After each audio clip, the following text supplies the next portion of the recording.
പ്രചാരകർ വരെയാണ് ഇത് തുടങ്ങിയ ആൾക്കാർ ഈ ഡിസൈനിങ്ങിൻ്റെ. ബ്ലൂ മസ്ജിദ് നമ്മൾ താമസിക്കുന്ന തൊട്ടടുത്തുള്ള ഭയങ്കര ഒരു കാഴ്ചയാണ് കേട്ടോ. If you are your grandparents, like, I mean, this design and modern, of course, your age more experienced than me. Yes. കാരണം ഇതൊക്കെ ചെയ്ത കാലഘട്ടത്തിൽ വേറെ എവിടെയെങ്കിലും ഇതേപോലെ ഒന്നും ചെയ്തിട്ടുണ്ടാവാൻ സാധ്യത വളരെ കുറവാണ്. ഇവരെ തുർക്കിൻ്റെ ഡ്രസ് കോഡിലാണ് ഈ റെസ്റ്റോറൻറ്റിലേക്ക് ആൾക്കാർക്ക് വെൽക്കമിങ് ചെയ്യുന്നത് കേട്ടോ. ഹലോ, കാർപ്പറ്റ് തുർക്കിയാണ് മെയിൻ എന്ന് പറയുന്നത് വെറുതെ അല്ല കേട്ടോ. കണ്ടില്ല നിങ്ങൾ, ഫുള്ള് റെസ്റ്റോറൻറ്റ്, ടൂറിസ്റ്റുകൾക്കുള്ള ക്ലബ്ബുകൾ. ഞാനൊരു പ്രധാനപ്പെട്ട ഒരു സംഗതി കൂടി കാണിക്കാൻ പോവാണ്. ഫുള്ളായിട്ട് ഇവരെ ട്രഡീഷണൽ ആയിട്ടുള്ള ഒരു ഇതൊക്കെ തുർക്കീൻ്റെ ഓരോ പ്രൊഡക്ഷനുകൾ കേട്ടോ. നമ്മളെ യാത്രകൾ തുടരുകയാണ്. IQ ട്രാവലർ അടുത്തൊരു എപ്പിസോഡുകൾ സെറ്റ് ചെയ്തിട്ടുണ്ട്. ആ യാത്രേൻ്റെ പറ്റിയിട്ടുള്ള ഒരു വിവരണമാണ്, ചെറിയൊരു വിവരണം. നമ്മൾ ഈ പ്രാവശ്യം ബാൽക്കൻ കൺട്രീസാണ് ഫോളോ ചെയ്യാൻ പോകുന്നത്. ബാൽക്കൻ കൺട്രീസിൽ 10 രാജ്യങ്ങൾ ചെറിയ ബഡ്ജറ്റിൽ. ഇതാണ് നമ്മളെ ഇപ്പോഴത്തെ ഫോക്കസ്. അതിൽ നമ്മൾ എങ്ങനെയാണ് IQ ട്രാവലർ യാത്ര ചെയ്യാൻ പോകുന്നതെന്നുള്ള ഒരു തുടക്കം, ഒരു ചെറിയൊരു നിങ്ങൾക്കൊരു അറിവ് പറയണം. അതായത് നമ്മൾ കോഴിക്കോട് നിന്ന് പുറപ്പെട്ട് ഒമാനിൽ പോയി, അവിടെ നിന്ന് നമ്മൾ തുർക്കി പോയി, ഇസ്താംബൂൾ പോയി, അവിടെ നിന്ന് നമ്മൾ ഷെങ്കൻ കൺട്രീസിലേക്ക് ഇപ്പം 2025 ആഡായ 2 രാജ്യങ്ങളുണ്ട്. അതായത് ഞാൻ പോകാത്ത 2 രാജ്യങ്ങൾ. European countries full Schengen country ഞാൻ മുമ്പ് യാത്ര ചെയ്തതാണ്. ഈ പ്രാവശ്യം നമ്മൾ ആ പുതിയ രണ്ടാമത്തെ 29 രാജ്യമായി ആ 2 രാജ്യം കൂടിയാണ് നമ്മൾ കവർ ചെയ്യാൻ പോകുന്നത്. അത് ഏതൊക്കെ രാജ്യം എന്ന് പറഞ്ഞിട്ടുണ്ടെങ്കിൽ, നമ്മൾ ഇസ്താംബൂളിൽ നിന്നും ബൾഗേറിയയിൽ നിന്നും റൊമാനിയ, ഈ 2 രാജ്യങ്ങൾ ഇപ്പോൾ ഷെങ്കനിലാണ് കേട്ടോ. 2025 ജനുവരി 1 ഇത് ബോർഡർ ഓപ്പൺ ആയത്. അപ്പോൾ നമ്മൾ ആ 2 രാജ്യങ്ങളും പിന്നെ നമ്മൾ ബാൽക്കൻ കൺട്രീസ് 8 രാജ്യങ്ങൾ ബാൽക്കൻ കൺട്രീസും ഇതിൽ ഉൾപ്പെടുന്നതാണ്. മൊത്തത്തിൽ നമ്മൾ 11 രാജ്യങ്ങളാണ് നമ്മൾ ഈ യാത്രയിൽ ഉൾപ്പെടുത്തുന്നത്. ആ യാത്രേൻ്റെ സ്റ്റാർട്ടിങ് എങ്ങനെയാണെന്ന് പറഞ്ഞിട്ടുണ്ടെങ്കിൽ, നമ്മൾ കോഴിക്കോട് നിന്ന് പുറപ്പെട്ട് ഒമാനിൽ പോയി, ഒമാനിൽ നിന്നും നമ്മൾ തുർക്കി ഇസ്താംബൂളിൽ പോയി, അവിടെ നിന്നും പിന്നെ ഫുൾ ബൈ റോഡാട്ടോ. ബൈ റോഡിൽ നമ്മൾ ബൾഗേറിയ പോകുന്നു, റൊമാനിയ പോകുന്നു, അവിടുന്ന് പിന്നെ ബാൽക്കൻ കൺട്രീസായ നമ്മളെ റൊമാനിയ കഴിഞ്ഞാൽ Albania, North Macedonia, Kosovo, Montenegro, Bosnia Herzegovina, Serbia, അങ്ങനെ അവിടെ ഇത്രയും രാജ്യങ്ങൾ ഫുള്ള് നമ്മൾ കഴിഞ്ഞിട്ട് ബൈ റോഡിൽ നമ്മൾ ബോർഡർ കടന്നിട്ട് ഒക്കെ പുതിയ രാജ്യങ്ങളാട്ടോ. ഈ രാജ്യങ്ങളിൽ നിന്ന് നമ്മൾ ലണ്ടനിലേക്ക് എത്തുന്ന ഒരു സീരീസാണ് നമ്മൾ തുടങ്ങാൻ പോകുന്നത്. എല്ലാവരും കൂടെ ഉണ്ടാവുക. നിങ്ങൾ കണ്ടുകൊണ്ടിരിക്കുന്ന കാഴ്ചകളായിരിക്കില്ല ഈ പ്രാവശ്യത്തേത്, ഡിഫറെൻ്റ് ആയിരിക്കും. നിങ്ങൾക്കറിയാമല്ലോ, പഴയ യുഗോസ്ലാവിയയാണ് ഈ ബാൽക്കൻ കൺട്രീസ്. ഒരുപാട് രാജ്യങ്ങളായിട്ട് 9 രാജ്യമോ 10 രാജ്യങ്ങളോ ആയിട്ട് വിഭജിക്കപ്പെട്ട കുറേ രാജ്യങ്ങളാണ്. ബോസ്നിയ യുദ്ധം ഒക്കെ നിങ്ങൾ കേട്ടിട്ടുണ്ടാവും. അതൊക്കെ കഴിഞ്ഞ് ഇപ്പോൾ യൂറോപ്പ് പോലെ തന്നെ, യൂറോപ്പിൽ പെട്ടത് തന്നെയാണിത്. യൂറോപ്പിലെ പോലെ സമാധാനമായിട്ട് ബൈ റോഡിൽ ഒരു യാത്രക്കാരന് സുഖമായിട്ട് യാത്ര ചെയ്യാൻ പറ്റുന്ന ബഡ്ജറ്റിലുള്ള യൂത്തിനുള്ള ഒരു യാത്രയാണ് നമ്മൾ ഈ പ്രാവശ്യം എയിം ചെയ്തത്. അപ്പം ഈ യാത്ര നിങ്ങൾ കൂടെ ഉണ്ടാവുക, കാണുക, സപ്പോർട്ട് ചെയ്യുക, ഷെയർ ചെയ്യുക. അപ്പം നമ്മൾ യാത്രയിലേക്ക് പോവുകയാണ് കേട്ടോ. അപ്പം എല്ലാവരും കൂടെ ഉണ്ടാവും.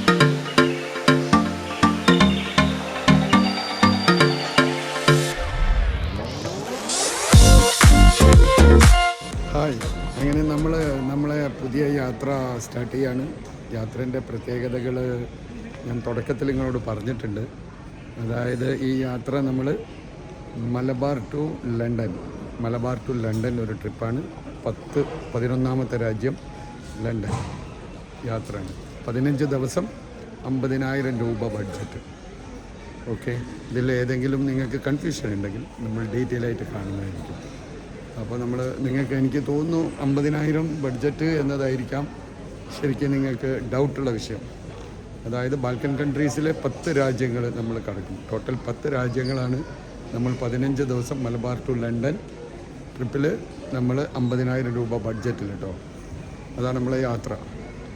എല്ലാവരും കൂടെ ഉണ്ടാവുക. നമ്മളിപ്പോൾ കോഴിക്കോട് എയർപോർട്ടിൽ നിന്നാണ് ഇപ്പോൾ നമ്മൾ സ്റ്റാർട്ട് ചെയ്യുന്നത്.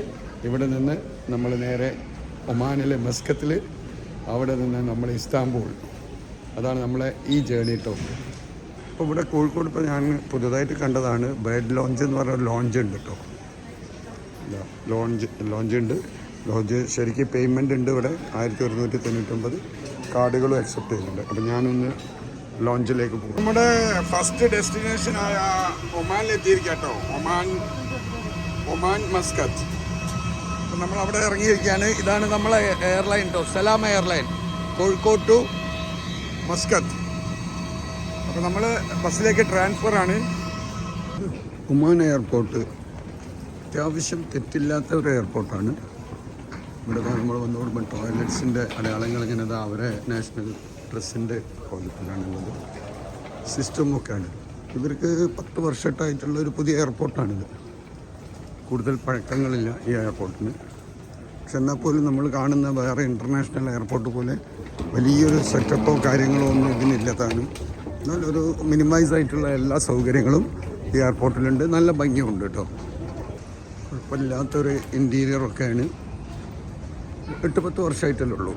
അപ്പോൾ അത്രയും വർഷം ആയില്ല എന്ന് തോന്നുന്നു. അതിൽ കുറച്ചുകൂടി കുറവായിരിക്കും. പുതിയ കൺസ്ട്രക്ഷൻ്റെ എല്ലാ പുതുമകളും ഇവിടെ ഉണ്ട്. പക്ഷേ നമ്മൾ വേറെയുള്ള എയർപോർട്ടിൻ്റെ പറഞ്ഞ പോലെ റഷ് കുറവായിരിക്കും. അത് കാരണം വളരെ കുറവ് ഫ്ലൈറ്റ്സ് ഇവിടെ വരുന്നുള്ളൂ. ഇതാണ് ശരിക്കും ഒമാൻ എയർപോർട്ടിൻ്റെ ലാൻഡിങ്ങിൻ്റെ ഇത് എയർപോർട്ടിൻ്റെ ഇത് കേട്ടോ, ട്രാക്ക്. അപ്പം നമ്മളെ മലബാർ ടു ലണ്ടൻ യാത്ര, കോഴിക്കോട് ടു ലണ്ടൻ 15 ദിവസത്തെ യാത്ര, 50,000 രൂപ ബഡ്ജറ്റ്.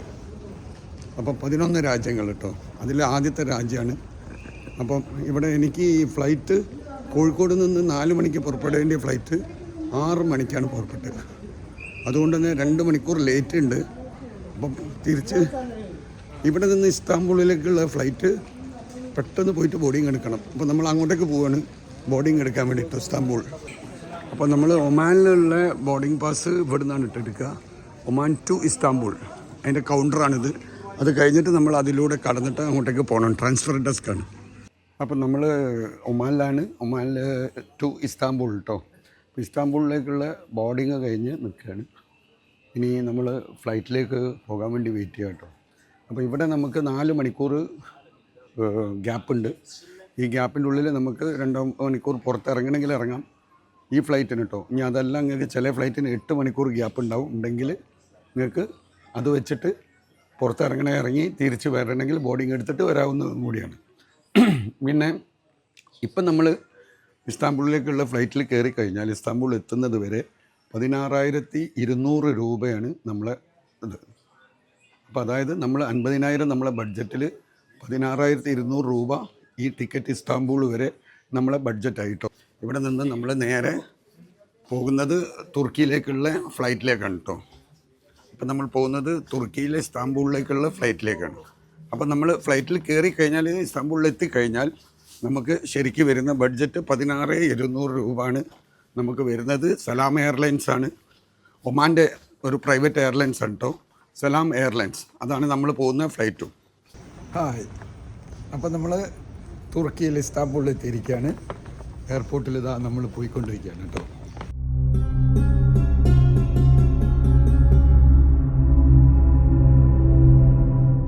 അപ്പം എൻ്റെ 61ാമത്തെ രാജ്യം കൂടിയാണ് തുർക്കിയിൽ. ഞാൻ ഇതിനു മുമ്പ് വന്നിട്ടില്ല, ആദ്യമായിട്ടാണ് തുർക്കിയിൽ വരുന്നത്.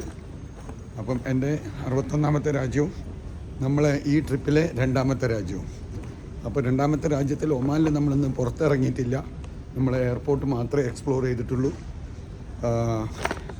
ഇവിടെ നമ്മൾ പുറത്തിറങ്ങും. ഇന്നും നാളെയും തുർക്കിയാണ്. തുർക്കിയിലെ അടിപൊളി കാഴ്ചകളും ബാക്കിയുള്ള എല്ലാ ഡീറ്റെയിലുകളും നമ്മൾ എക്സ്പ്ലോർ ചെയ്യുന്നതായിരിക്കും.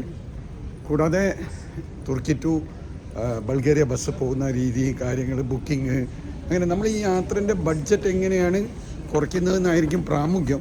പക്ഷെ അതിനോടൊപ്പം നമ്മൾ അടിപൊളി കാഴ്ചകളും എല്ലാം ഉണ്ടാവുകയും ചെയ്യും കേട്ടോ. അപ്പോൾ ഞാൻ എമിഗ്രേഷനിലേക്ക് പോയിക്കൊണ്ടിരിക്കുകയാണ്. ബാക്കി നമുക്ക് എമിഗ്രേഷൻ കഴിഞ്ഞിട്ട് ഓക്കെ. അപ്പോൾ നമ്മൾ ഇവിടുന്ന് പുറത്തേക്ക് ഇറങ്ങി ഇനിയിപ്പോൾ നമ്മൾ ഹോസ്റ്റലിൽ ബുക്ക് ചെയ്തിട്ടുണ്ട്. അപ്പോൾ നമ്മൾ ഹോസ്റ്റലിലേക്ക് പോവുകയാണ്. ബസ്സിൽ അല്ലെങ്കിൽ മെട്രോ, ഇതാണ് നമ്മൾ യൂസ് ചെയ്യുക ട്രാവലിൽ കേട്ടോ. ടാക്സി കാര്യങ്ങൾ അങ്ങനത്തെ ഒന്നും നമ്മളിതിൽ യൂസ് ചെയ്യില്ല. പിന്നെ ആരോടെങ്കിലും നമ്മൾ ഹെൽപ്പ് ചോദിച്ചിട്ട് ചിലപ്പം ചിലർ നമ്മളെ വിട്ടുതരും, ഫ്രണ്ട്ഷിപ്പിൻ്റെ പേരിലൊക്കെ. അങ്ങനെ ഉണ്ടെങ്കിൽ അതും. ഇതായിരിക്കും നമ്മളെ ബഡ്ജറ്റ് കൺട്രോൾ ചെയ്യാനുള്ളത്. അപ്പോൾ നമ്മൾ എയർപോർട്ടിൽ നിന്ന് പുറത്തിറങ്ങി കേട്ടോ. എയർപോർട്ടിൽ നിന്ന് പുറത്തിറങ്ങി ഇപ്പം നമ്മൾ ഇവിടെ നിന്ന് നമ്മൾ 30 കിലോമീറ്റർ പോകാണ്ട്. തഷ്കിം എന്ന് പറഞ്ഞ സ്ഥലത്താണ് ഞാൻ റൂം എടുത്തത്. 10 യൂറോ ആണ് റേറ്റ്. എനിക്ക് 9 യൂറോയെ വന്നിട്ടുള്ളൂ. 9 യൂറോ എന്ന് പറഞ്ഞിട്ടുണ്ടെങ്കിൽ നമ്മളെ നാട്ടിൽ ഒരു 780-800 രൂപ റൂമിന് വന്നിട്ടുള്ളൂ. അപ്പോൾ അവിടേക്ക് ബസ്സിന് പോകണം കേട്ടോ. ബസ്സിന് എത്ര ചാർജ് എന്ന് അറിയില്ല, എന്തായാലും നമുക്ക് നോക്കി നോക്കാം. അപ്പോൾ നമ്മൾ റൂം ബുക്ക് ചെയ്തത് 9 യൂറോ. ഇവിടുത്തെ ബസ്സിൻ്റെ കൂടെ നോക്കിയാൽ നമ്മൾ അവിടെ എത്തുമ്പോഴുള്ള ചിലവാകും. ഇതാണ് നമ്മളെ തുർക്കിയിലെ എയർപോർട്ട് കേട്ടോ. ഇസ്താംബുൾ എയർപോർട്ടാണ്. പഴയ എയർപോർട്ടാണ്, വലിയ പുതുമയൊന്നുമില്ല.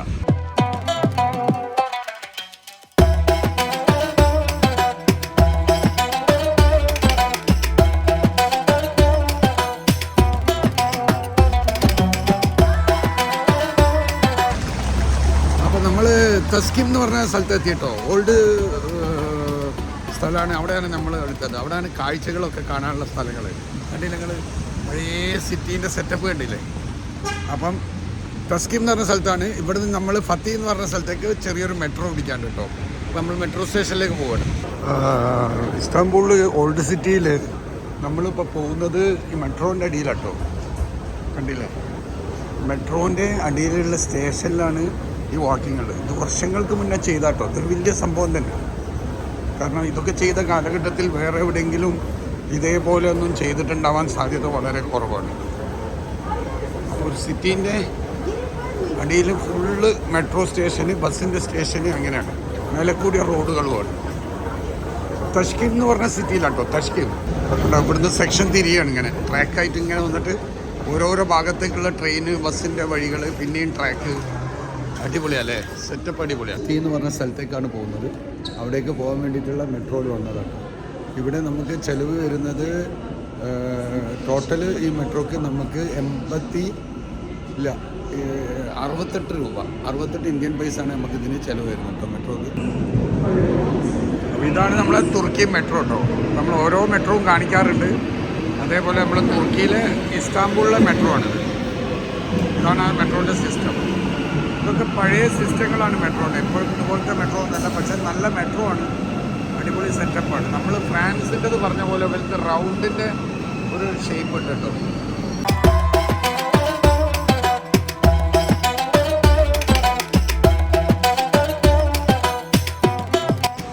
അടുത്ത നമ്മൾ ട്രാമാണ് കേട്ടോ. കയറാൻ പോകുന്ന ട്രാം. ഇപ്പം നമ്മൾ ഇസ്താംബൂളിൽ വന്നിട്ട് മെട്രോവും ട്രാമും ബസ്സും എന്താ പറയുക എല്ലാം കയറി പോകുന്ന സിസ്റ്റമായിരിക്കണം. നമ്മൾ ട്രാമിലേക്ക് പോവാണ്. അപ്പോൾ സ്റ്റേഷനിൽ ട്രാം വന്നിട്ടുണ്ട് കേട്ടോ. നമ്മളെ ട്രാം എത്തിയിട്ടുണ്ട്. നമ്മൾ ട്രാമിൽ കയറുകയാണ്. ഇതൊക്കെ ചെറിയ ചെറിയ പൈസകളേ ഉള്ളൂ കേട്ടോ ഇവിടെ. ഇതൊക്കെ നമ്മളെ ലോക്കൽ സിറ്റി ബസ്സിൻ്റെ സർവീസാണ് ഇവിടെ ചെയ്തുകൊണ്ടിരിക്കുന്നത്. നമ്മൾ താമസിക്കുന്ന തൊട്ടടുത്തുള്ള ഭയങ്കര ഒരു കാഴ്ചയാണ് കേട്ടോ. രാത്രിയിൽ ഈ മോസ്കോൻ്റെ കാഴ്ചയാണ്. ഏതാണ് മോസ്ക് എന്നൊക്കെ നമ്മൾ ചെക്ക് ചെയ്യേണ്ടിയിരിക്കുന്നു. ഇത് ഖബർസ്ഥാനാണെന്ന് തോന്നുന്നു, സംശയമുണ്ട്. അല്ലെങ്കിൽ ആൾക്കാർക്ക് ഇരിക്കാനുള്ളത്. ഇതാണ് തുർക്കിൻ്റെ ചരിത്രം. അപ്പോൾ നമ്മൾ ഹോസ്റ്റലിൽ എത്തിയിരിക്കുകയാണ്. ഹോസ്റ്റലാണിത്. ഇന്നിപ്പോൾ ഇവിടെ ആരെയും കാണുന്നൊന്നുമില്ല, ബുക്കിംഗ് ഒക്കെ കുറവാണ് എന്ന് തോന്നുന്നു. അപ്പോൾ നമ്മൾ നല്ലൊരു ലൊക്കേഷനാണ് നമുക്ക് കിട്ടിയത്. താമസം ഇവിടെയാണ്. ഞാൻ ബാക്കിയുള്ള കാഴ്ചകൾ കാണിക്കാം. ഇതാണ് കേട്ടോ കിടക്കാനുള്ള റൂം, ബെഡ്. അടിപൊളി ബെഡ്. ലോക്കറിൻ്റെ ബാഗ് വെച്ചു. ഇവിടെ ഇരിക്കാനുള്ളൊരു സംവിധാനമുണ്ട്. പിന്നെ വേറെ ആരും വന്നിട്ടുണ്ടെങ്കിൽ ഇവരൊക്കെ അതേപോലെ ഉണ്ടാവും കേട്ടോ. ഇതാണ് ഇതിൻ്റെ ലോക്കർ സിസ്റ്റം. അപ്പോൾ ഇതിന് നമുക്ക് വന്നത് എത്ര വരും, 9 യൂറോ എന്ന് പറഞ്ഞു കഴിഞ്ഞാൽ 9 × 85 90, നാട്ടിലത്തെ ഒരു 90 രൂപ കൂട്ടിയാൽ അതാണ് നമുക്ക് വരുന്ന ചിലവ് കേട്ടോ ഈ സ്റ്റേക്ക് വരുന്നത്. നമ്മൾ വന്നത് ശരിക്കും പറയുകയാണെങ്കിൽ ഇത് ഓൾഡ് ഇസ്താംബൂളാണ് കേട്ടോ. Old Istanbul. ഇവിടെ ഭയങ്കര തണുപ്പായതുകൊണ്ട് ആൾക്കാരും ഇല്ല. അപ്പോൾ അതുകൊണ്ട് തന്നെ നമ്മൾ സ്ട്രീറ്റിലൂടെ ഒന്ന് നടക്കുകയാണ്. ഇവിടെ സമയം വൈകിട്ട് 7 മണിയായിട്ടുള്ളൂ രാത്രിയിൽ. പക്ഷേ ആൾക്കാരൊന്നുമില്ല. പക്ഷേ ഇതിൻ്റെ പ്രത്യേകത കണ്ടെങ്കിൽ ഇവിടെ ഫുള്ള് റെസ്റ്റോറൻറ്റുകളും കാര്യങ്ങളുമാണ് കേട്ടോ. നമ്മൾ വന്ന ഏരിയ ഫത്തേഹ് എന്ന് പറഞ്ഞ സ്ഥലമാണ്. ഫത്തേഹ് ഞാൻ ഗൂഗിളിൽ സെർച്ച് ചെയ്താൽ അറിയാം. ഫത്തേഹ് എന്ന് പറഞ്ഞു കഴിഞ്ഞാൽ ഒരുപാട് മസ്ജിദ്, ഒരുപാട് ഹിസ്റ്റോറിക്കലായിട്ടുള്ള സ്ഥലങ്ങളാണ് കേട്ടോ. നമ്മൾ ഒരു പ്രധാനപ്പെട്ട സ്ഥലത്തേക്കാണ് ഇപ്പം വീഡിയോ പോകുന്നത്. ഇന്നത്തെ വീഡിയോയിൽ ഞാനൊരു പ്രധാനപ്പെട്ട ഒരു സംഗതി കൂടി കാണിക്കാൻ പോവാണ്. കാരണം ഇവിടെ ഹിസ്റ്റോറിക്കലായിട്ട് ഓട്ടോമൻ്റെ കാലത്തെ ഉള്ള കുറേ ചരിത്രങ്ങളുണ്ട്. ഈ ഓൾഡ് ഇസ്താംബൂളിലാണ് ശരിക്ക് തുർക്കീൻ്റെ മെയിനായിട്ടുള്ള ഹിസ്റ്ററി കിടക്കുന്നത്. അപ്പോൾ ഇവിടെ ടൂറിസ്റ്റുകൾക്കുള്ള ഒരു മെയിൻ ഏരിയ തന്നെയാണ്. പക്ഷേ ഈ തണുപ്പുള്ളത് കൊണ്ട് ഇവിടെ ആൾക്കാരും വരുന്നില്ല എന്ന് മാത്രം. ഈ വീഡിയോ കാണുമ്പോൾ നിങ്ങൾക്ക് അറിയാം ഇത് ടൂറിസ്റ്റ് പ്ലേസ് ആയിരിക്കും എന്നുള്ളത്. ഫുള്ള് റെസ്റ്റോറൻറ്റ്, ടൂറിസ്റ്റുകൾക്കുള്ള ക്ലബ്ബുകൾ, മെയിനായിട്ട് ഫുഡ് തന്നെ കേട്ടോ. ഇപ്പം നമ്മൾ അറസ്ത ബസാർ നിങ്ങൾ കേട്ടിട്ടുണ്ടോ? അറസ്ത ബസാർ ഭയങ്കര ഫേമസ് ആയിട്ടുള്ള ഒരു ബസാറാണ് ടൂറിസ്റ്റുകൾക്ക് വേണ്ടിയുള്ളത്. പക്ഷേ ഇവിടെ ആൾക്കാർ വളരെ കുറവാണ്. ഇന്ന് തണുപ്പ് കൂടിയതുകൊണ്ടാണ്. നമ്മൾ ഈ ബാങ്ക് കേൾക്കുന്നില്ലേ, ഈ മസ്ജിദ് ഭയങ്കരമായിട്ട് ഹിസ്റ്ററി ഉള്ള മസ്ജിദാട്ടോ.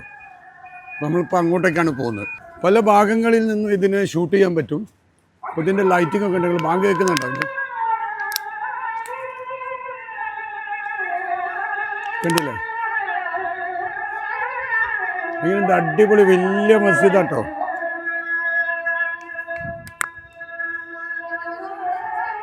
ഇവിടെ ആൾക്കാരൊക്കെ ക്ലോസ് ചെയ്യാണ്. ഫുള്ള് ടൂറിസ്റ്റുകൾക്കുള്ള സോനിയറാണ് കേട്ടോ. ഇവിടുത്തെ സോനിയറാണ് ആൾക്കാർ. ഇത് തുർക്കീൻ്റെ നെക്ലേസ്, തുർക്കീൻ്റെ ഒരു സ്റ്റീൽ പ്രൊഡക്റ്റ് ഒക്കെ ഉണ്ടല്ലേ, സ്ട്രീറ്റ് ഉണ്ടെങ്കിൽ ഈ സ്ട്രീറ്റിലൂടെ ഇതൊക്കെ ടൂറിസ്റ്റിൻ്റെ ടൈമിനുള്ളതാണ്. തണുപ്പായതുകൊണ്ട് നമുക്ക് വരാൻ പറ്റില്ല. ഫത്തേഹ് എന്ന് പറഞ്ഞ സ്ഥലമാണ്. ഫത്തേഹ് ഫുള്ളായിട്ട് ഇവരെ ട്രഡീഷണൽ ആയിട്ടുള്ള ഒരു ഇതൊക്കെ തുർക്കീൻ്റെ ഓരോ പ്രൊഡക്റ്റുകൾ കേട്ടോ. ഇത് കണ്ടില്ല നിങ്ങൾ, ഫുള്ള് മസാലകളൊക്കെ ഷോക്കേസിൽ അടിപൊളിയായിട്ട് ലുക്കാക്കി വെച്ചിട്ടുണ്ട്. ഇവരെ ശരിക്ക് ഡ്രസ് കോഡാണിത്. ഇവരെ തുർക്കീൻ്റെ ഡ്രസ് കോഡിലാണ് ഈ റെസ്റ്റോറൻറ്റിലേക്ക് ആൾക്കാർക്ക് വെൽക്കമിങ് ചെയ്യുന്നത് കേട്ടോ. Hello, hi, photo coming. ഇതുവരെ ഫോട്ടോ എടുക്കാനുള്ള ടൂറിസ്റ്റുകൾക്ക് ഇതൊരു ഗ്രൂപ്പാണ്. ഇതുപോലെ ഗ്രൂപ്പുകളാണ് അധികവും ഇവിടെ ഉണ്ടാവുക. കണ്ടില്ലേ, അത്രയും തണുപ്പാണ്. അതുകൊണ്ട് ആൾക്കാരൊക്കെ ഓടി കഴിച്ചിലാവുകയാണ് ഇവിടുന്ന്. കാഴ്ചകൾ എന്ന് പറയാൻ ഇതൊക്കെ തുർക്കീൻ്റെ പ്രത്യേകതകളുള്ള, തുർക്കീൻ്റെ നമ്മൾ മനസ്സിലാക്കുന്ന കുറേ പ്രത്യേകതകൾ നമുക്ക് ഇവിടെ നിന്നും അറിയാൻ കഴിയും. അതാണ് ഈ ഫത്തേഹ് എന്ന് പറഞ്ഞ മാർക്കറ്റാണ്, അതായത് സ്ഥലമാണ് ശരിക്ക് ടൂറിസത്തിൻ്റെ മെയിൻ ഏരിയാസ് കേട്ടോ. കൾച്ചറൽ ഒരു സംഗതി കേട്ടോ. മാറ്റിൻ്റെ ഇവരൊക്കെ മാറ്റ് ഒക്കെ ഇവരാണ് ഇതിൻ്റെ ശരിക്കും ഓട്ടോമൻ കാലം മുതലേ ഇതിൻ്റെ ഒക്കെ ഒരു പ്രചാരകർ ഇവരാണ്. ഇത് തുടങ്ങിയ ആൾക്കാർ ഈ ഡിസൈനിങ്ങിൻ്റെ.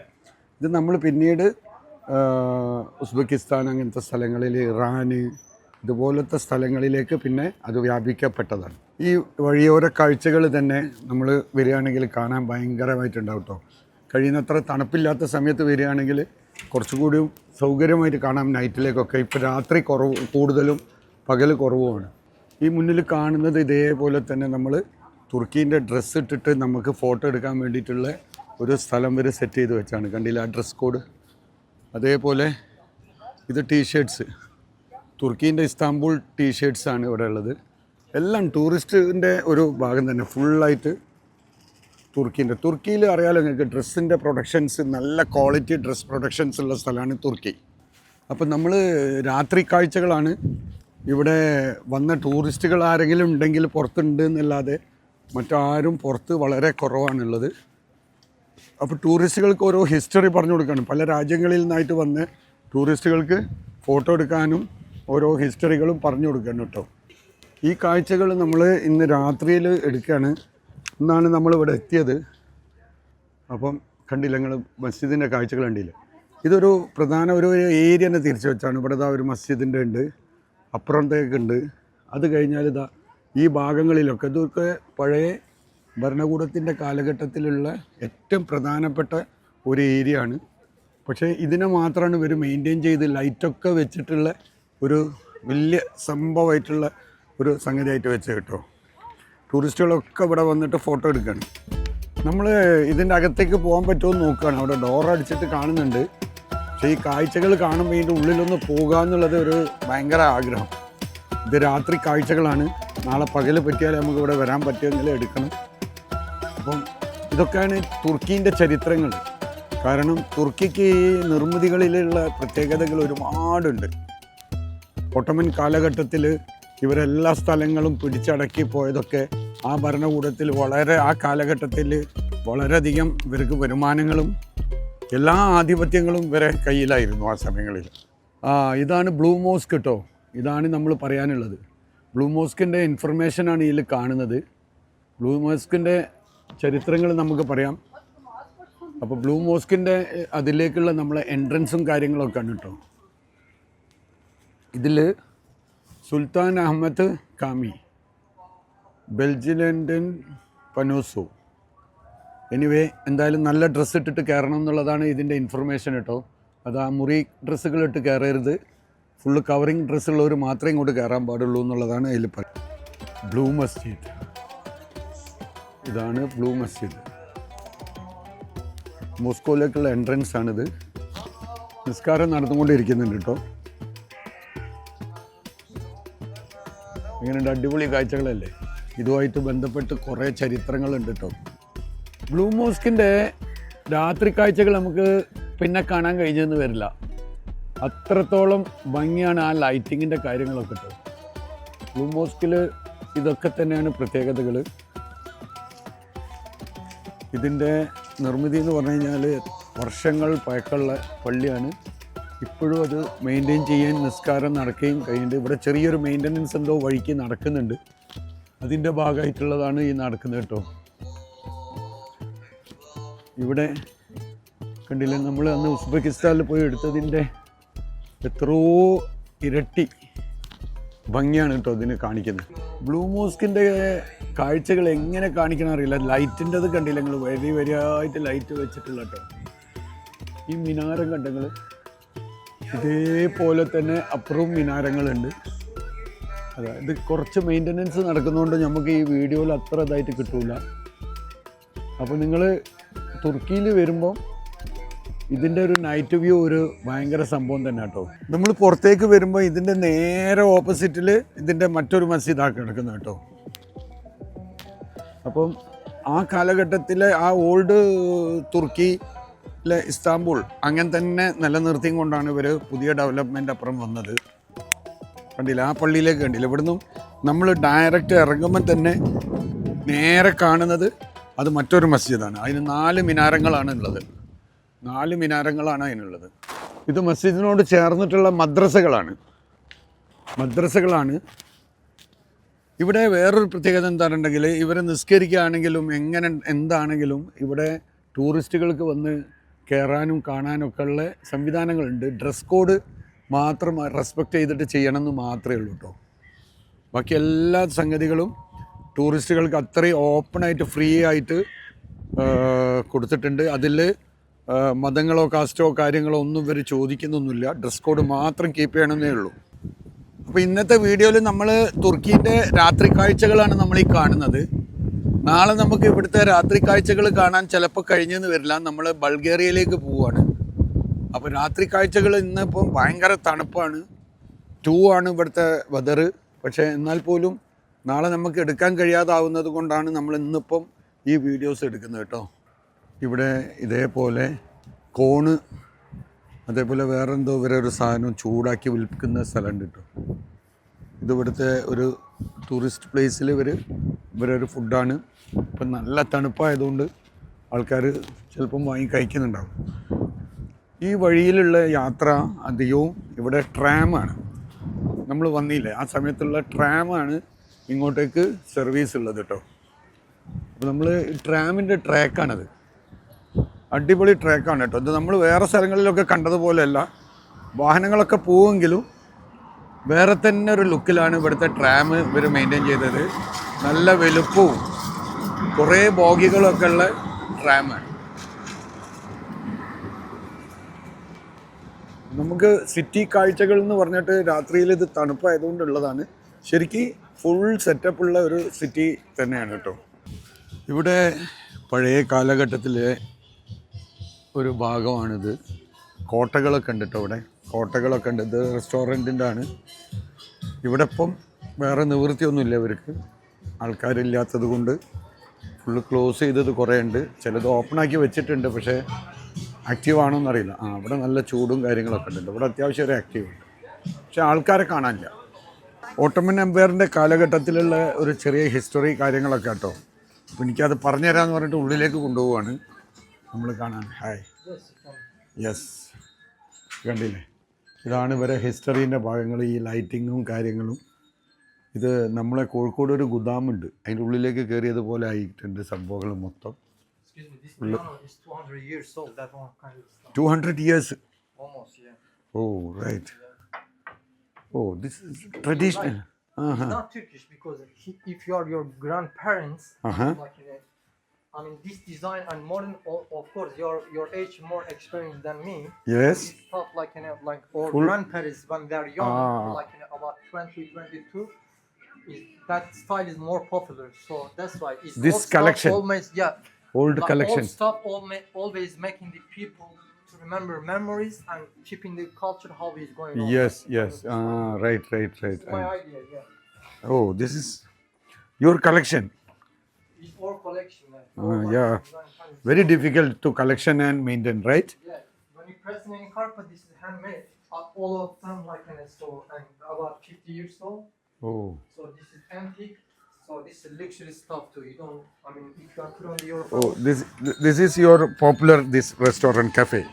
You make the you make popular. It's like this. Yeah. Okay, very good. Thank you very much, brother. Okay. I wait. Yeah. But Okay. if I see you next time, take this my car. Oh, thank Where you. are you going? Plymouth. No. I just doing the videos. Okay. I wait. Hi. Oğlum çık önüme. Excuse me. അപ്പോൾ നമ്മൾ ഈ കാഴ്ചകൾ കണ്ടില്ലേ നിങ്ങൾ, ഇതുപോലെയാണ് ഇവിടുത്തെ കാര്യങ്ങൾ കേട്ടോ. ഇത് ഇവിടെ നമ്മൾ പഴയ എംപയറിൻ്റെ കാലഘട്ടത്തിലുള്ള സംഗതി, അതായത് തുർക്കി എന്ന് പറയുന്നതും ഇസ്താംബുൾ എന്ന് പറയുന്നതും ഇവിടെയാണ് അതിൻ്റെ ഹാർട്ട്. ഇതൊരു തുർക്കി സ്റ്റോറിയാണ്, തുർക്കി സ്റ്റോറി. അതിൻ്റെ സെറ്റിങ്സ് എങ്ങനെയാണുള്ളത്. ഇവിടെ ശരിക്ക് നമ്മൾ ഫാമിലി ആയിട്ട് ഒക്കെ വരേണ്ട ഒരു സ്ഥലങ്ങളാണ് കേട്ടോ. അത്രയും അങ്ങനത്തെ ഹിസ്റ്ററികൾ അറിയാനും കുട്ടികൾക്ക് പറഞ്ഞു കൊടുക്കാനൊക്കെ പറ്റുന്ന രീതിയിലുള്ള ഒരു സെറ്റപ്പുകളാണ് ഇവിടെ ഉള്ളത്. ഇതൊക്കെ വർഷങ്ങളായിട്ടുള്ളതാണ്. ഇവരുടേതായ ഒരു കൾച്ചർ രീതികൾ നിലനിർത്തിക്കൊണ്ടാണ് ഇവർ ഇവിടുത്തെ കാര്യങ്ങളൊക്കെ സെറ്റ് ചെയ്യുന്നത്. കാർപ്പറ്റ് തുർക്കിയാണ് മെയിൻ എന്ന് പറയുന്നത് വെറുതെ അല്ല കേട്ടോ. കണ്ടില്ല നിങ്ങൾ, ഇപ്പോഴും കാർപ്പറ്റിൽ ഏറ്റവും ടോപ്പ് തുർക്കിയാണ്. ഈ തുർക്കിനെ കോപ്പി അടിച്ചിട്ടാണ് ചൈന ചെയ്യലെന്നാണ് എപ്പോഴും പറയാറ്. അത്രത്തോളം കാർപ്പറ്റിൻ്റെ കളക്ഷൻസും ലൈറ്റിൻ്റെ കളക്ഷൻസും ആണ് കേട്ടോ ഉള്ളത്. സുൽത്താൻ സുലൈമാൻ എന്ന് പറഞ്ഞ ഭരണാധികാരി 1500കളിൽ നിർമ്മിച്ചതാണ് ഈ ബ്ലൂ മോസ്ക് എന്ന് പറഞ്ഞ കേട്ടോ. സുൽത്താൻ സുലൈമാൻ. അതിൻ്റെ മുകളിൽ കൂടി പക്ഷികൾ ഈ രാത്രികളിലും പറന്ന് കളിക്കും. എപ്പോഴും പക്ഷികളുണ്ടാവും അതിൻ്റെ മുകളിൽ, വെളുത്ത പ്രാവുകളോ അങ്ങനെ എന്തോ ആയിരിക്കാം. കണ്ടില്ല നിങ്ങൾ, ഫ്ലൈറ്റ് പോകുന്ന പോലെ അവിടെ മോസ്കിൻ്റെ. ഈ മോസ്കാണ് ഇവിടുത്തെ പ്രധാനം. ഭരിച്ച കാലങ്ങളിലുള്ള ഓരോരോ അതിൻ്റെ പാലസ് അതുമായിട്ട് ബന്ധപ്പെട്ട കാര്യങ്ങൾ കേട്ടോ. 1500-ലുള്ളതാണ്. ഈ കാലഘട്ടത്തിലുള്ള നിർമ്മിതികളാണ് ഈ കാണുന്നതും ഈ മോസ്കും ഒക്കെ. അതിപ്പോഴും മെയിൻറ്റെയിൻ ചെയ്ത് വൃത്തിയായിട്ട് കൊണ്ടുവരണം. ഈ പാലസിൻ്റെ, സുൽത്താൻ സുലൈമാൻ്റെ പാലസ്, മസ്ജിദ്, ബ്ലൂ മോസ്ക് എല്ലാം ചുറ്റിക്കറങ്ങിയിട്ടുള്ള പണ്ടത്തെ ഇവിടെ സമ്മേളനങ്ങളും കാര്യങ്ങളും ഒക്കെ നടത്തിയിരുന്ന ഭാഗങ്ങളാണ് കേട്ടോ. ആ കോട്ടനോടുള്ള ഭാഗങ്ങളാണ്. വർഷങ്ങൾ 500ഓളം കഴിഞ്ഞ സ്ഥിതിക്കാണ് ഇപ്പോൾ ഇതുപോലത്തെ ഒരു ടൂറിസ്റ്റ് പ്ലേസായി മാറിയത്. ഒരുപാട് മോസ്കുകളുണ്ട് ഇതേപോലെയുള്ള. 1-2 മോസ്കുകളല്ല കേട്ടോ ഇതുമായിട്ട് ബന്ധപ്പെട്ടിട്ടുള്ളത്. ഇവിടെ പാലസ്, ഈ മോസ്കുകൾ, അങ്ങനത്തെ ഒരു ഏരിയയാണ്.